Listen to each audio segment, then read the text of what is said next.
ସାମ ସଙ୍ଗୀତ ଅଧ୍ୟାୟ 91। ଭରସା ସୂଚକ ପ୍ରାର୍ଥନା। କରେ ଯିଏ ପରାତ୍ପରଙ୍କ ଆଶ୍ରୟରେ ବାସ, କରେ ଯିଏ ସର୍ବଶକ୍ତିମାନଙ୍କ ଛାୟା ତଳେ ବସତି ସ୍ଥାପନ, କହିବ ସିଏ ପ୍ରଭୁଙ୍କୁ, ଅଟ ତୁମେ ଶରଣ ମମ ଓ ଦୁର୍ଗ ମମ, ଅଟ ତୁମେ ମୋ ଶରଣର ଈଶ୍ୱର। କରିବେ ସେ ତୁମକୁ ବ୍ୟାଧର ଫାଶରୁ ମୁକ୍ତ ଓ ମାରାତ୍ମକ ମହାମାରୀରୁ ଉଦ୍ଧାର। କରିବେ ସେ ତାହାଙ୍କ ପକ୍ଷ ତଳେ ତୁମକୁ ଆବୃତ, ହେବ ତୁମେ ତାହାଙ୍କ ଡେଣା ତଳେ ଆଶ୍ରୟ ପ୍ରାପ୍ତ, ଅଟେ ତାହାଙ୍କ ବିଶ୍ୱସ୍ତତା ଢାଲ ତଥା କବଚ। ରାତ୍ରି କାଳର ଆତଙ୍କ ଓ ଦିବାକାଳର ଶରକୁ କରିବ ନାହିଁ ତୁମେ ଭୟ, ଅଥବା ଅନ୍ଧକାରରେ ଭ୍ରମଣକାରୀ ମହାମାରୀ କିମ୍ବା ମଧ୍ୟାହ୍ନେ ଆଗତ ବିନାଶ ପ୍ରତି ହେବ ନାହିଁ ତୁମେ ଭୟଭୀତ। ଯଦିଓ ତୁମ ପାର୍ଶ୍ୱେ 1,000 ଜଣ ଓ ତୁମ ଦକ୍ଷିଣେ ଆୟୁତ ଜଣ ହୋଇପାରନ୍ତି ଭୂପତିତ, ତଥାପି ହେବ ନାହିଁ କୌଣସି ଅନିଷ୍ଟ ତୁମ ପ୍ରତି ସଂଘଟିତ। କରିବ ତୁମେ ଲାଭ ଦୁଷ୍ଟମାନଙ୍କ ପ୍ରତି ପ୍ରଦତ୍ତ ପ୍ରତିଫଳ ଦର୍ଶନ, କାରଣ ନେଇଅଛ ତୁମେ ପ୍ରଭୁଙ୍କଠାରେ ଶରଣ, କରିଅଛ ପରାତ୍ପରଙ୍କଠାରେ ତୁମର ବସତି ସ୍ଥାପନ। ହେବ ନାହିଁ ତୁମ ପ୍ରତି କୌଣସି ଅନିଷ୍ଟ ସଂଘଟିତ, ହେବ ନାହିଁ ନିକଟବର୍ତ୍ତୀ କୌଣସି ମହାମାରୀ ତୁମ ଶିବିରର। କରନ୍ତି ସେ ଯେପରି ତୁମର ସକଳ ମାର୍ଗରେ ତୁମକୁ ସଂରକ୍ଷଣ, ସେଥିପାଇଁ ଦେବେ ସେ ତାହାଙ୍କ ଦେବଦୂତମାନଙ୍କୁ ଆଦେଶ। ନ ହୁଏ ଯେପରି ତୁମ ପାଦ ପଥରରେ ଆଘାତ ପ୍ରାପ୍ତ, ତନ୍ନିମନ୍ତେ କରିବେ ସେମାନେ ତୁମକୁ ସେମାନଙ୍କ ହସ୍ତେ ସମଦାହ। କରିବ ତୁମେ ସିଂହ ତଥା ବିଷଧର ସର୍ପ ଉପରେ ପଦବ୍ରଜ ପୂର୍ବକ ବିଚରଣ, ପାଦ ତୁମର କରିବ ଯୁବା ସିଂହ ତଥା ସର୍ପକୁ ଦଳନ। ଯେହେତୁ ସସ୍ନେହେ ମୋ ପ୍ରତି ସେ ଅନୁରକ୍ତ, ସେହେତୁ କରିବି ମୁଁ ଦାନ ତାକୁ ପରିତ୍ରାଣ। ଯେହେତୁ ଜାଣିଛି ସେ ନାମ ମୋର, ସେହେତୁ କରିବି ମୁଁ ତାକୁ ସଂରକ୍ଷଣ। ଡାକି ମୋତେ କରିବ ଯେବେ ସେ ନିବେଦନ, ଦେବି ମୁଁ ତେବେ ତାକୁ ଉତ୍ତର, ହେବି ମୁଁ ଆପଦେ ସହବର୍ତ୍ତୀ ତାର। କରିବି ମୁଁ ତାକୁ ଉଦ୍ଧାର ତଥା ମହିମାନ୍ୱିତ, ଦୀର୍ଘାୟୁ ଦେଇ କରିବି ମୁଁ ତାକୁ ତୃପ୍ତ, ଦେଖାଇବି ମୁଁ ତାକୁ ପରିତ୍ରାଣ ମୋର। ଅଧ୍ୟାୟ 92। ବ୍ୟକ୍ତିଗତ କୃତଜ୍ଞତା ସ୍ତୋତ୍ର। ହେ ପରାତ୍ପର ପ୍ରଭୁ, ତୁମ ପ୍ରତି କୃତଜ୍ଞତାର୍ପଣ, ତୁମ ନାମ ଉଦ୍ଦେଶ୍ୟରେ ସ୍ତୁତି ଗାନ, ଅଟେ ଏହା କେଡ଼େ ଉତ୍ତମ। 10 ତାରଯୁକ୍ତ ବାଦ୍ୟଯନ୍ତ୍ର ତଥା ବୀଣା ଓ ସୁମଧୁର ସାରଙ୍ଗୀ ବାଦନ ପୂର୍ବକ କରିବା ପ୍ରଭାତେ ଘୋଷଣା, ନିରନ୍ତର ସ୍ନେହ ତୁମର ଓ କରିବା ପ୍ରଦୋଷେ ବିଶ୍ୱସ୍ତତା ତୁମର ବିଜ୍ଞାପନ, ଅଟେ ଏହା କେଡ଼େ ଉତ୍ତମ। ହେ ପ୍ରଭୁ, କାର୍ଯ୍ୟ ତୁମର କରେ ମୋତେ ଆନନ୍ଦିତ, ତବ ହସ୍ତକୃତ କର୍ମ ଯୋଗୁ କରେ ମୁଁ ସାନନ୍ଦେ ସ୍ତୁତି ଗାନ। ହେ ପ୍ରଭୁ, କର୍ମ ସକଳ ତୁମର କେଡ଼େ ମହାନ, ଚିନ୍ତାଧାରା ତୁମର ଅଟେ କେଡ଼େ ଗଭୀର। ହୋଇପାରେ ନାହିଁ ନିର୍ବୋଧ ଏହା ଜ୍ଞାତ, କରିପାରେ ନାହିଁ ମୂଢ଼ ଏହା ହୃଦୟଙ୍ଗମ। ହୁଅନ୍ତୁ ଯଦିଓ ଦୁଷ୍ଟଗଣ ତୃଣ ସଦୃଶ ଅଙ୍କୁରିତ, ହୁଅନ୍ତି ଯଦିଓ ଦୁଷ୍କର୍ମୀମାନେ ପ୍ରଫୁଲ୍ଲ, ତଥାପି ଅଟନ୍ତି ସେମାନେ ଚିରନ୍ତନ ବିନାଶ ନିମନ୍ତେ ନିରୂପିତ। କିନ୍ତୁ ହେ ପ୍ରଭୁ, ଚିରକାଳ ବ୍ୟାପୀ ଅଟ ତୁମେ ମହୋନ୍ନତ। ହେ ପ୍ରଭୁ, ଦେଖ ହୁଅନ୍ତି କିପରି ତୁମ ଶତ୍ରୁମାନେ ବିନଷ୍ଟ, ଦେଖ ହୁଅନ୍ତି କେଉଁଭଳି ସେମାନେ ବିନାଶ ପ୍ରାପ୍ତ ହୁଅନ୍ତି, କିପରି ସମସ୍ତ ଦୁଷ୍କର୍ମୀ ବିକ୍ଷିପ୍ତ। କିନ୍ତୁ କରିଅଛ ତୁମେ ମୋର ସିଂହକୁ ବନ୍ୟ ବଳଦ ସିଂହ ତୁଲ୍ୟ ଉନ୍ନୀତ, କରିଅଛ ତୁମେ ମୋତେ ନୂତନ ତୈଳେ ଅଭିଷିକ୍ତ। ଲଭିଛି ଚକ୍ଷୁ ମମ ମୋ ଶତ୍ରୁମାନଙ୍କ ପତନର ଦର୍ଶନ, କରିଅଛି କର୍ଣ୍ଣ ମମ ମୋ ଆକ୍ରମଣକାରୀ ଦୁଷ୍କର୍ମୀମାନଙ୍କ ବିନାଶ ସମ୍ବନ୍ଧେ ଶ୍ରବଣ। ହେବେ ନୀତିନିଷ୍ଠ ବ୍ୟକ୍ତିଗଣ ତାଳ ବୃକ୍ଷ ସଦୃଶ ବୃଦ୍ଧିପ୍ରାପ୍ତ, ହେବେ ସେମାନେ ଲେବାନନର ଦେବଦାରୁ ତୁଲ୍ୟ ପରିବର୍ଦ୍ଧିତ। ହୋଇଛନ୍ତି ସେମାନେ ପ୍ରଭୁଙ୍କ ଗୃହେ ରୋପିତ, ହୁଅନ୍ତି ସେମାନେ ଆମ ଈଶ୍ୱରଙ୍କ ପ୍ରାଙ୍ଗଣରେ ସତେଜ ବୃଦ୍ଧି ପ୍ରାପ୍ତ। କରିବେ ସେମାନେ ବୃଦ୍ଧାବସ୍ଥାରେ ସୁଦ୍ଧା ଫଳ ଉତ୍ପାଦନ, ହେବେ ସେମାନେ ସର୍ବଦା ପଲ୍ଲବିତ ତଥା ରସଭରା ଅବସ୍ଥାରେ ଦଣ୍ଡାୟମାନ। ତଦ୍ୱାରା ଅଟନ୍ତି ପ୍ରଭୁ ଯେ ନୀତିନିଷ୍ଠ, କରନ୍ତି ସେମାନେ ଏହା ବିଜ୍ଞାପନ। ଅଟନ୍ତି ସେ ମୋର ରକ୍ଷାଶୈଳ, ଆଉ ନଥାଏ କୌଣସି ଅନୀତି ତାହାଙ୍କଠାରେ ବିଦ୍ୟମାନ। ଅଧ୍ୟାୟ 93। ଈଶ୍ୱରଙ୍କ ରାଜତ୍ୱ ସମ୍ବନ୍ଧୀୟ ପ୍ରଶଂସା ସ୍ତୋତ୍ର। କରନ୍ତି ପ୍ରଭୁ ରାଜତ୍ୱ, ଅଟନ୍ତି ସେ ପ୍ରତାପ ପରିହିତ, ଅଟନ୍ତି ପ୍ରଭୁ ଶକ୍ତି ପରିହିତ, କରିଅଛନ୍ତି ସେ ତହିଁରେ ତାହାଙ୍କ କଟିଦେଶକୁ ପରିବେଷ୍ଟିତ। ହୋଇଛି ସଂସାର ସଂସ୍ଥାପିତ, ହେବ ନାହିଁ ତାହା କଦାପି ଆନ୍ଦୋଳିତ। ତବ ସିଂହାସନ ପ୍ରାଚୀନ କାଳରୁ ସ୍ଥାପିତ, ଅଛି ଅନାଦି କାଳରୁ ତୁମର ଅସ୍ତିତ୍ୱ। ହେ ପ୍ରଭୁ, ହୁଏ ପ୍ଳାବିତ ଜଳ ଉତ୍ତୋଳିତ, କରନ୍ତି ପ୍ରଳୟ ସକଳ ସେଗୁଡ଼ିକର ଶବ୍ଦ ଉତ୍ତୋଳନ। କରନ୍ତି ପ୍ରଳୟ ସକଳ ଗର୍ଜନ, ଜଳରାଶିର ଗର୍ଜନ ଅପେକ୍ଷା, ସମୁଦ୍ରର ପ୍ରବଳ ତରଙ୍ଗମାଳା ଅପେକ୍ଷା। ଅଟନ୍ତି ଊର୍ଦ୍ଧ୍ୱସ୍ଥ ପ୍ରଭୁ ଶକ୍ତିଶାଳୀ ଅଧିକ। ଆଦେଶ ସବୁ ତୁମର ଅଲଙ୍ଘନୀୟ, ଚିରକାଳବ୍ୟାପୀ। ହେ ପ୍ରଭୁ, ତୁମ ଗୃହ ପ୍ରତି ପବିତ୍ରତା ଅଟେ ସୁଉପଯୁକ୍ତ। ଅଧ୍ୟାୟ 94। ବ୍ୟକ୍ତିଗତ ତଥା ସାମୂହିକ ବିଳାପ ଗୀତି। ପ୍ରତିଶୋଧର ଈଶ୍ୱର ହେ ପ୍ରଭୁ, ପ୍ରତିଶୋଧ ଦାୟକ ହେ ଈଶ୍ୱର, ହୁଅ ଆବିର୍ଭୂତ। ପୃଥିବୀର ହେ ନ୍ୟାୟାଧୀଶ, ହୁଅ ଉତ୍ଥିତ। ଦିଅ ଅହଙ୍କାରୀମାନଙ୍କୁ ସମୁଚିତ ପ୍ରତିଫଳ। ହେ ପ୍ରଭୁ, ରହିବେ କେତେକାଳ ବ୍ୟାପୀ ଦୁଷ୍ଟଗଣ ହୋଇ ଉତ୍ତୋଳିତ? ହେବେ ବା କେତେ କାଳ ଧରି ଦୁଷ୍ଟଗଣ ଜୟଯୁକ୍ତ? କରନ୍ତି ସେମାନେ ଅହଙ୍କାରର ପୂର୍ଣ୍ଣ ବାକ୍ୟ ବର୍ଷଣ, କରନ୍ତି ଦୁଷ୍କର୍ମୀମାନେ ଆତ୍ମାଭିମାନ ପୋଷଣ।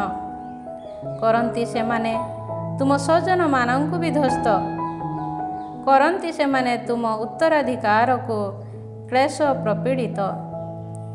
କରନ୍ତି ସେମାନେ ବିଧବା ତଥା ବିଦେଶୀମାନଙ୍କୁ ନିଧନ, କରନ୍ତି ସେମାନେ ପିତୃହୀନମାନଙ୍କୁ ବଦ୍ଧ।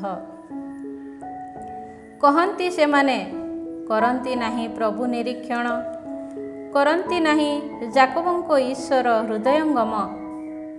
ଜନତା ମଧ୍ୟସ୍ଥ, ହେ ନିର୍ବୋଧ ବ୍ୟକ୍ତିଗଣ, କର ହୃଦୟଙ୍ଗମ। ହେ ମୂଢ଼ଗଣ, ହେବ କେବେ ତୁମେମାନେ ବୁଦ୍ଧିମାନ? କଲେ ଯିଏ କର୍ଣ୍ଣ ସୃଜନ, କରନ୍ତି ନାହିଁ କ'ଣ ସେ ଶ୍ରବଣ? କଲେ ଯିଏ ଚକ୍ଷୁକୁ ରୂପାୟିତ, କରନ୍ତି ନାହିଁ କ'ଣ ସେ ଅବଲୋକନ? କରନ୍ତି ଯେ ଜାତିଗଣ ପ୍ରତି ଶାସ୍ତି ବିଧାନ, ଦଣ୍ଡ ଦେବା ପାଇଁ କ'ଣ ସେ ଅକ୍ଷମ? ଦିଅନ୍ତି ଯିଏ ମାନବକୁ ଶିକ୍ଷା ଉପଦେଶ, ଅଟେ ମନୁଷ୍ୟମାନଙ୍କ ଚିନ୍ତାଧାରା ସେହି ପ୍ରଭୁଙ୍କୁ ଅବଗତ। ସେମାନେ ଅଟନ୍ତି କେବଳ ଏକ ଶ୍ୱାସବାୟୁ ମାତ୍ର। କରୁଥାଅ ହେ ପ୍ରଭୁ ତୁମେ ଯାହା ପ୍ରତି ଶାସ୍ତି ବିଧାନ, ଓ ଦେଉଥାଅ ତୁମେ ଯାହାକୁ ବିଧିବିଧାନର ଶିକ୍ଷାଦାନ, ସେ ଧନ୍ୟ। ଦୁଷ୍ଟକୁ ଗର୍ତ୍ତରେ ପତିତ କରିବା ପର୍ଯ୍ୟନ୍ତ ଦିଅନ୍ତି ସେ ନୀତିନିଷ୍ଠ ବ୍ୟକ୍ତିକୁ ଅନିଷ୍ଟ କାଳରେ ବିଶ୍ରାମ। କରିବେ ନାହିଁ ପ୍ରଭୁ ତାହାଙ୍କ ସ୍ୱଜନମାନଙ୍କୁ ପରିତ୍ୟାଗ, କରିବେ ନାହିଁ ସେ ତାହାଙ୍କ ଉତ୍ତରାଧିକାରକୁ ପରିତ୍ୟକ୍ତ। ହେବ ପୁନର୍ବାର ନ୍ୟାୟସଙ୍ଗତ ବିଚାର ସ୍ଥାପିତ, ହେବେ ତାର ଅନୁଗତ ନୀତିନିଷ୍ଠ ବ୍ୟକ୍ତିଗଣ। ଦୁଷ୍ଟମାନଙ୍କ ବିରୁଦ୍ଧରେ ହେବ ମୋ ସପକ୍ଷେ କିଏ ଉତ୍ଥିତ? ଦୁଷ୍କର୍ମୀମାନଙ୍କ ବିପକ୍ଷରେ ହେବ ମୋ ସପକ୍ଷେ କିଏ ଦଣ୍ଡାୟମାନ? ହୋଇନଥାନ୍ତେ ପ୍ରଭୁ ଯଦି ସାହାଯ୍ୟ ମୋର, ତେବେ ଯାଇଥାନ୍ତା ଅବତରି ଅତି ବେଗେ ନୀରବତାର ସ୍ଥାନକୁ ଆତ୍ମା ମୋର। ହୁଏ ପାଦ ମୋର ସ୍ଖଳିତ, କଲି ମୁଁ ଯେବେ ଭାବନା ଏତାଦୃଶ, ହେ ପ୍ରଭୁ ନିରନ୍ତର ସ୍ନେହ ତୁମର କଲା ସେତେବେଳେ ମୋତେ ଧାରଣ। ହୁଏ ହୃଦୟ ମୋର ଯେବେ ଆକୁଳତା ପୂର୍ଣ୍ଣ, ତେବେ କରେ ମୋର ଜୀବନକୁ ତୁମ ସାନ୍ତ୍ୱନା ସକଳ ଆହ୍ଲାଦିତ। କରନ୍ତି ଯେଉଁମାନେ ନିୟମ ଦ୍ୱାରା ଯୋଜନା ଅନିଷ୍ଟ, କରିପାରନ୍ତି କ'ଣ ସେହି ଦୁଷ୍ଟ ଶାସକମାନେ ତୁମ ସହ ସନ୍ଧି ସ୍ଥାପନ? ହୁଅନ୍ତି ସେମାନେ ନୀତିନିଷ୍ଠ ବ୍ୟକ୍ତିର ଜୀବନ ବିରୁଦ୍ଧେ ଦଳବଦ୍ଧ, ଦିଅନ୍ତି ସେମାନେ ନିର୍ଦ୍ଦୋଷୀକୁ ମୃତ୍ୟୁଦଣ୍ଡ। କିନ୍ତୁ ଅଟନ୍ତି ପ୍ରଭୁ ମୋର ସୁଦୃଢ଼ ଦୁର୍ଗ, ଅଟନ୍ତି ଈଶ୍ୱର ମୋ ଆଶ୍ରୟ ଶୈଳ। କରାଇବେ ସେ ସେମାନଙ୍କ ଦୋଷକୁ ସେମାନଙ୍କ ଉପରେ ପ୍ରତ୍ୟାବର୍ତ୍ତନ, ଦୁଷ୍ଟତା ସେମାନଙ୍କ ଯୋଗୁଁ କରିବେ ସେ ସେମାନଙ୍କୁ ନିର୍ମୂଳ। କରିବେ ପ୍ରଭୁ ଆମ ଈଶ୍ୱର ସେମାନଙ୍କୁ ନିଶ୍ଚିହ୍ନ। ଅଧ୍ୟାୟ 95। ଈଶ୍ୱରଙ୍କ ରାଜତ୍ୱ ସମ୍ବନ୍ଧୀୟ ପ୍ରଶଂସା ସ୍ତୋତ୍ର। ଆସ କରିବା ଆମେ ପ୍ରଭୁଙ୍କ ଉଦ୍ଦେଶ୍ୟ ସ୍ତୁତି ଗାନ, କରିବା ମୁଖରିତ ଆମ ପରିତ୍ରାଣ ସ୍ୱରୂପ ଶୈଳ ଉଦ୍ଦେଶ୍ୟ ଆନନ୍ଦ ଗାନ। କରିବା ଆମେ କୃତଜ୍ଞତାତ୍ମକ ସ୍ତୋତ୍ର ସମେତ ତାହାଙ୍କ ସନ୍ନିଧାନକୁ ଆଗମନ, ତାହାଙ୍କ ଉଦ୍ଦେଶ୍ୟ କରିବା ଆମେ ସାନନ୍ଦେ ଏକ ସ୍ତବ ଗାନ। କାରଣ ଅଟନ୍ତି ପ୍ରଭୁ ଈଶ୍ୱର ମହାନ, ଅଟନ୍ତି ସେ ସର୍ବଦେଶାଧୀଶ ରାଜା ମହାନ।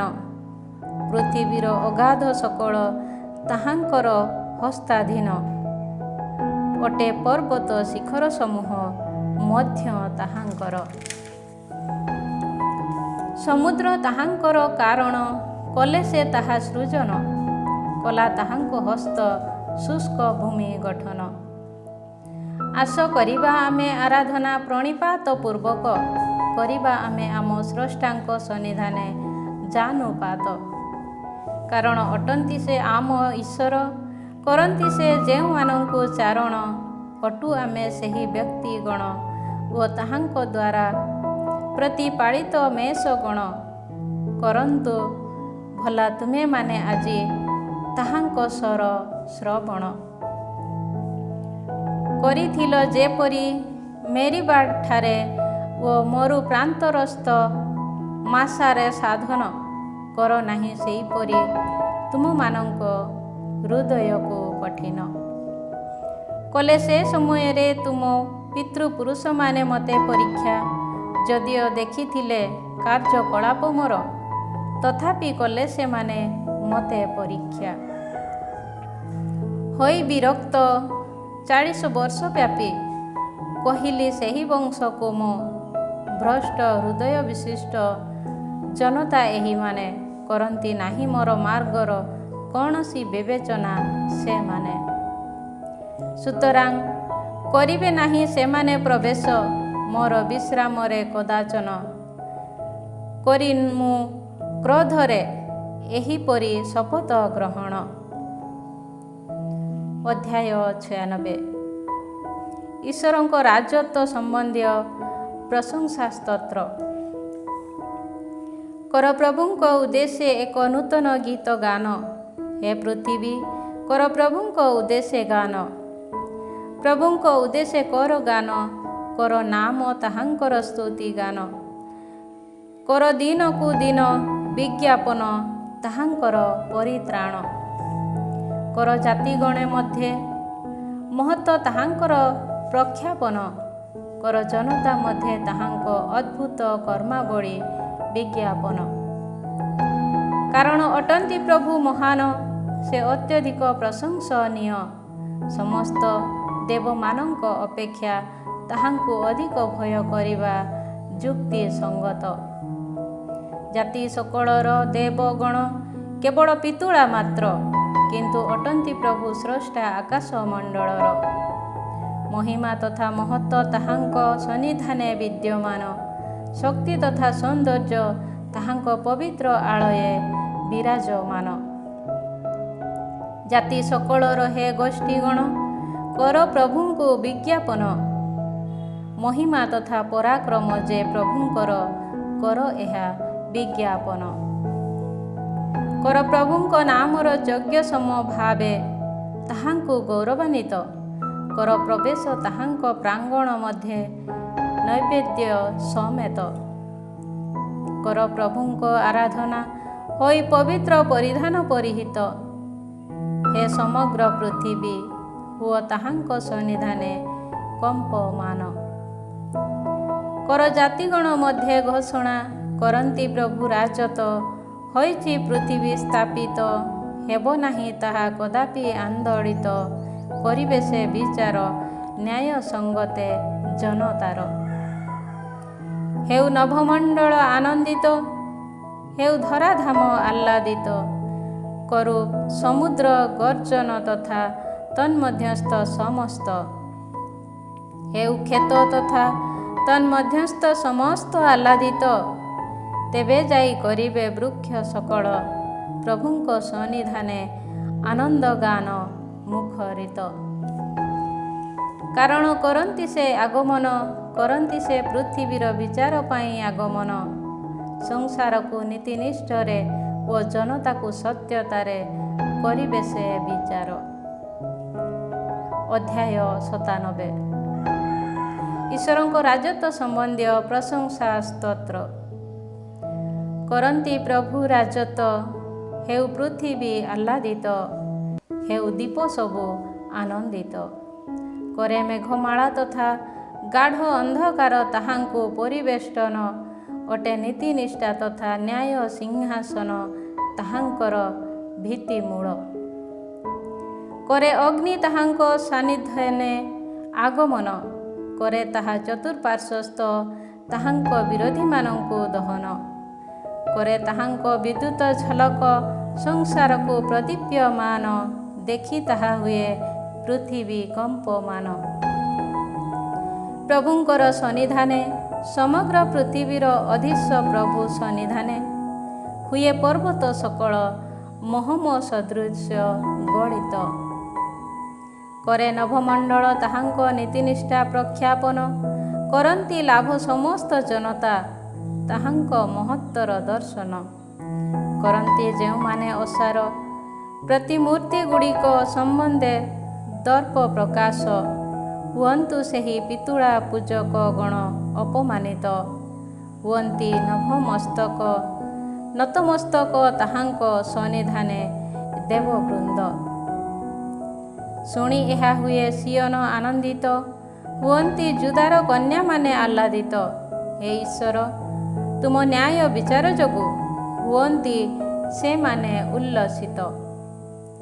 ହେ ପ୍ରଭୁ, ଅଟ ତୁମେ ସମଗ୍ର ପୃଥିବୀର ଅଧୀଶ ପରାତ୍ପର। ଅଟ ତୁମେ ସମସ୍ତ ଦେବମାନଙ୍କ ଅପେକ୍ଷା ଉନ୍ନତତର। କରନ୍ତି ପ୍ରଭୁ ଅନିଷ୍ଟର ବିଦେଶୀମାନଙ୍କୁ ସ୍ନେହ। କରନ୍ତି ସେ ତାହାଙ୍କ ସ୍ୱଚ୍ଛଜନଙ୍କ ଜୀବନ ସଂରକ୍ଷଣ। କରନ୍ତି ପ୍ରଦାନ ସେ ଦୁଷ୍ଟମାନଙ୍କ ହସ୍ତରୁ ସେମାନଙ୍କୁ ମୋଚନ। ହୁଏ ନୀତିନିଷ୍ଠ ବ୍ୟକ୍ତିମାନଙ୍କ ପାଇଁ ଜ୍ୟୋତି ଉଦୟ। ହୁଏ ସଦ୍ବ୍ୟକ୍ତିମାନଙ୍କ ପାଇଁ ଆନନ୍ଦ ଉଦୟ। ହେ ନୀତିନିଷ୍ଠ ବ୍ୟକ୍ତିଗଣ, କର ପ୍ରଭୁଙ୍କ ଠାରେ ଉଲ୍ଲାସ। କର ତାହାଙ୍କ ପବିତ୍ର ନାମ ପ୍ରତି କୃତଜ୍ଞତା ପ୍ରକାଶ। ଅଧ୍ୟାୟ 98। ଈଶ୍ୱରଙ୍କ ରାଜତ୍ୱ ସମ୍ବନ୍ଧୀୟ ପ୍ରଶଂସା ସ୍ତୋତ୍ର। କର ପ୍ରଭୁଙ୍କ ଉଦ୍ଦେଶ୍ୟ ଏକ ନୂତନ ଗୀତ ଗାନ, କାରଣ କରିଅଛନ୍ତି ସେ ଅଦ୍ଭୁତ କର୍ମ ସାଧନ। କରିଅଛି ବିଜୟ ଲାଭ ତାହାଙ୍କ ଦକ୍ଷିଣ ହସ୍ତ ତଥା ବାହୁ ପବିତ୍ର। କଲେ ପ୍ରଭୁ ତାହାଙ୍କ ବିଜୟ ଘୋଷଣା, କଲେ ସେ ପ୍ରକାଶ ଜାତିଗଣ ସମ୍ମୁଖେ ତାହାଙ୍କ ନୀତିନିଷ୍ଠା। ଇସ୍ରାଏଲର ଗୃହ ପ୍ରତି କଲେ ସେ ତାହାଙ୍କ ନିରନ୍ତର ସ୍ନେହ ତଥା ବିଶ୍ୱସ୍ତତା ସ୍ମରଣ। କଲା ଲାଭ ପୃଥିବୀର ସୀମା ସରହଦ ଈଶ୍ୱରଙ୍କ ବିଜୟର ଦର୍ଶନ। ହେ ସମଗ୍ର ପୃଥିବୀ, କର ପ୍ରଭୁଙ୍କ ଉଦ୍ଦେଶ୍ୟ ଆନନ୍ଦ ଗାନ। କର ଆହ୍ଲାଦ ରବ ପୂର୍ବକ ତାହାଙ୍କର ସ୍ତୁତି ଗାନ। ବୀଣା ବାଦନ ପୂର୍ବକ କର ପ୍ରଭୁଙ୍କ ଉଦ୍ଦେଶ୍ୟ ସ୍ତବ ଗାନ। କର ବୀଣା ବାଦନ ତଥା ସୁମଧୁର ସ୍ୱରରେ ସ୍ତବ ଗାନ। ଭେରୀ ବାଦନ ତଥା ସିଂହନାଦ ସମେତ କର ପ୍ରଭୁଙ୍କ ରାଜନଙ୍କ ସନ୍ନିଧାନେ ଆନନ୍ଦ ସ୍ୱର ମୁଖରିତ। କରନ୍ତୁ ସମୁଦ୍ର ତଥା ତନ୍ମଧ୍ୟସ୍ଥ ସମସ୍ତ ସଂସାର ତଥା ତନ୍ନିବାସୀମାନେ ଉଚ୍ଚ ସ୍ୱର ମୁଖରିତ। ଦେଉ କରତାଳି ପ୍ଲାବନ ଜଳ, କରୁ ପର୍ବତମାଳା ଏକତ୍ରେ ପ୍ରଭୁଙ୍କ ସନ୍ନିଧାନେ ଆନନ୍ଦ ଗାନ। କାରଣ କରନ୍ତି ସେ ପୃଥିବୀର ବିଚାର ପାଇଁ ଆଗମନ। ସଂସାରକୁ ନୀତିନିଷ୍ଠାରେ ଓ ଜନତାକୁ ନ୍ୟାୟରେ କରିବେ ସେ ବିଚାର। ଅଧ୍ୟାୟ 99। ଈଶ୍ୱରଙ୍କ ରାଜତ୍ୱ ସମ୍ବନ୍ଧୀୟ ପ୍ରଶଂସା ସ୍ତୋତ୍ର। କରନ୍ତି ପ୍ରଭୁ ରାଜତ୍ୱ, ହୁଅନ୍ତୁ ଜାତିଗଣ ପ୍ରକମ୍ପିତ। ଅଟନ୍ତି ସେ କେରୁବମାନଙ୍କ ଉପରେ ଆସୀନ, ହେଉ ପୃଥିବୀ କମ୍ପମାନ। ଅଟନ୍ତି ପ୍ରଭୁ ସିୟନରେ ମହାନ, ସମସ୍ତ ଜାତି ଉପରେ ସେ ଉନ୍ନତ।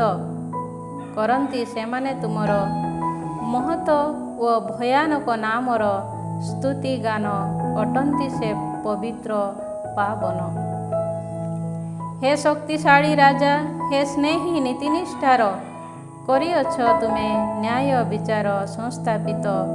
କରିଅଛ ତୁମେ ଯାକୋବଙ୍କ ମଧ୍ୟରେ ନ୍ୟାୟ ତଥା ନୀତିନିଷ୍ଠା ସ୍ଥାପନ। କର ପ୍ରଭୁ ଆମ ଈଶ୍ୱରଙ୍କୁ ଗୌରବାନ୍ୱିତ। କର ତାହାଙ୍କ ପାଦପୀଠ ସମୀପେ ପ୍ରଣିପାତ। ଅଟନ୍ତି ସେ ପବିତ୍ର ପାବନ। ମୋଶେସ ଓ ଆରୋନ ତାହାଙ୍କ ଯାଜକଗଣ ମଧ୍ୟରେ ଅନ୍ତର୍ଭୁକ୍ତ। ନାମ ତାହାଙ୍କର ଡାକି କରନ୍ତି ଯେଉଁମାନେ ନିବେଦନ। ସାମୁଏଲ ମଧ୍ୟ ସେମାନଙ୍କ ମଧ୍ୟରେ ଅନ୍ତର୍ଭୁକ୍ତ। ଡାକି ପ୍ରଭୁଙ୍କୁ କଲେ ସେମାନେ ନିବେଦନ। କଲେ ସେ ପ୍ରାର୍ଥନା ସେମାନଙ୍କ ଶ୍ରବଣ। କଲେ ସେ ମେଘସ୍ତମ୍ଭରୁ ସେମାନଙ୍କ ସହ ବାର୍ତ୍ତାଳାପ। କଲେ ସେମାନେ ତାହାଙ୍କ ସାକ୍ଷ୍ୟ ଓ ସେମାନଙ୍କ ପ୍ରତି ପ୍ରଦତ୍ତ ନିୟମାବଳୀ ପାଳନ। ପ୍ରଭୁ ହେ ଆମ ଈଶ୍ୱର, ଦେଲ ତୁମେ ସେମାନଙ୍କୁ ଉତ୍ତର। ହେଲ ତୁମେ ସେମାନଙ୍କ ପ୍ରତି କ୍ଷମାଦାତା ଈଶ୍ୱର। ତଥାପି ଥିଲ ତୁମେ ସେମାନଙ୍କ ଦୁଷ୍କର୍ମ ସକଳ ପ୍ରତି ଜଣେ ଶାସ୍ତି ବିଧାୟକ। କର ପ୍ରଭୁ ଆମ ଈଶ୍ୱରଙ୍କୁ ମହିମାନ୍ୱିତ। କର ଆରାଧନା ପବିତ୍ର ପର୍ବତ ଉପରେ ତାହାଙ୍କର, କାରଣ ଅଟନ୍ତି ପ୍ରଭୁ ଆମ ଈଶ୍ୱର ପବିତ୍ର ପାବନ।